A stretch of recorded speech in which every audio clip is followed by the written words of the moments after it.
Mengawali hari, biasanya kita mengingat yang kita rancangkan di waktu lalu untuk dilakukan hari ini.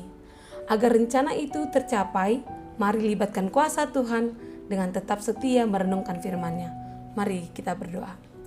Damai sejahtera Allah yang melampaui segala akal, kiranya memelihara hati dan pikiran kamu sekalian di dalam nama Tuhan Yesus Kristus. Amin. Jemaat yang terkasih, dalam nama Tuhan Yesus Kristus, renungan harian HKBP Resort Sutoyo, Senin 21 Juni 2021, tertulis di Yeremia 29 ayat 11, demikian dikatakan. Sebab aku ini mengetahui rancangan-rancangan apa ada padaku mengenai kamu. Demikianlah firman Tuhan, yaitu rancangan damai sejahtera dan bukan rancangan kecelakaan, untuk memberikan kepadamu hari depan yang penuh harapan. Dalam bahasa Batak dikatakan, Ainunga takas huboto sakap akan sakapi taringot tuhamu, nina jahoba. Sakap hasonanga dotahe dada tu hamaguan. Asa au mangalehon tuhamu ujung nahina lungutomuna. Demikian firman Tuhan. Suatu hari, saya dan anak saya bermain menyusun puzzle. Awalnya tentu saja puluhan kepingan puzzle tersebut bagaikan sekumpulan potongan gambar yang tidak terlalu jelas dan tidak terlihat indah. Kami harus berupaya untuk menemukan pasangan demi pasangan kepingan. Namun walaupun sulit, anak saya sangat bersemangat menyelesaikan permainannya. Ia percaya semua potongan kepingan pasti lengkap tersedia dan nantinya akan tersusun menjadi sebuah gambar yang utuh. Dengan kesabaran dan ketekunan, kepingan puzzle itu pun berhasil disusun dan membentuk sebuah gambar yang indah dan menarik. Puzzle tersebut bagaikan hidup kita. Bayangkan, masing-masing kepingan tersebut adalah setiap peristiwa dalam kehidupan kita. Tuhan dalam kedaulatannya mengizinkan banyak hal terjadi dalam kehidupan kita. Setiap manusia pasti mengalami lika-liku kehidupan ini. Hal baik dan buruk silih berganti terjadi dalam kehidupan kita. Mudah bagi kita menerima kondisi baik, tapi tidak demikian dalam hal menerima kondisi buruk. Seringkali saat mengalami pergumulan hidup, kita mengeluh dan marah kepada orang lain, bahkan kepada Tuhan. Pada umumnya kita mengeluh karena hanya memperhatikan masalah saja dan bukan fokus pada apa yang Tuhan kerjakan melalui pergumulan tersebut. Ingatlah, hal baik dan buruknya yang kita hadapi semua itu adalah kepingan-kepingan kehidupan yang ikut menyusun hidup kita, membentuk pribadi kita. Setiap kepingan tersebut adalah bagian dari rencananya yang indah.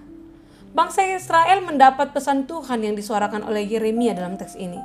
Pesan tersebut bukanlah pesan keselamatan atau pembebasan yang Tuhan akan kerjakan terhadap mereka. Pesan ini justru meminta mereka menikmati hidup sebagai bangsa tawanan di Babel. Bisa kita baca di ayat 5 dan 6. Tuhan meminta mereka hidup normal sebagai warga negara yang baik di pembuangan. Bahkan Dia meminta mereka mengusahakan kesejahteraan kota di mana mereka terbuang. Pesan ini tentu berat untuk diterima oleh mereka. Mengapa Tuhan memberikan pesan demikian?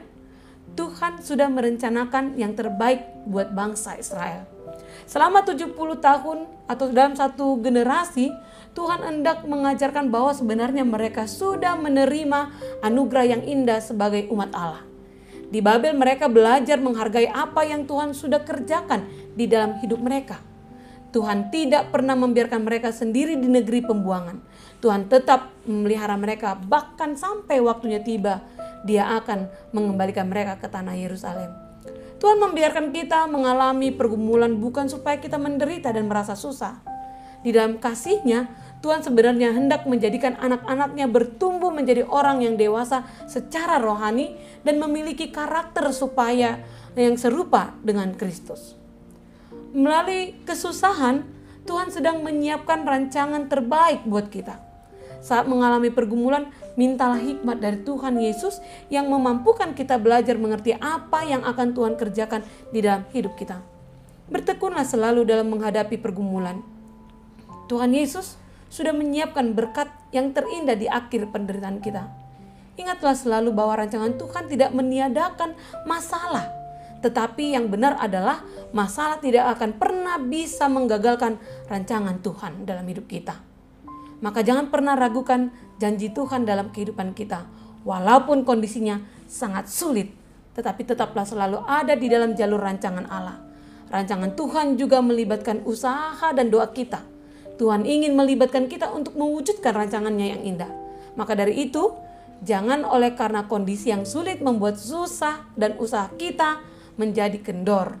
Mungkin kondisi kita hari ini seperti jauh dari apa yang Tuhan rancangkan. Tetapi kalau kita tetap berusaha dan berdoa, maka itu menjadi anugerahnya yang mewujudkan rancangan yang indah yang sudah Tuhan rencanakan dalam hidup kita. Tetaplah percaya pada janji Tuhan. Apapun situasinya, Ia tidak akan menunda-nunda. Sesuai dengan waktunya, Ia pasti menggenapi apa yang telah dijanjikannya. Amin. Mari kita berdoa. Ya Tuhan, rancangan-Mu sungguh indah bagi kami. Oleh karena itu, ajarlah kami untuk menata rencana kami seturut dengan rencana-Mu.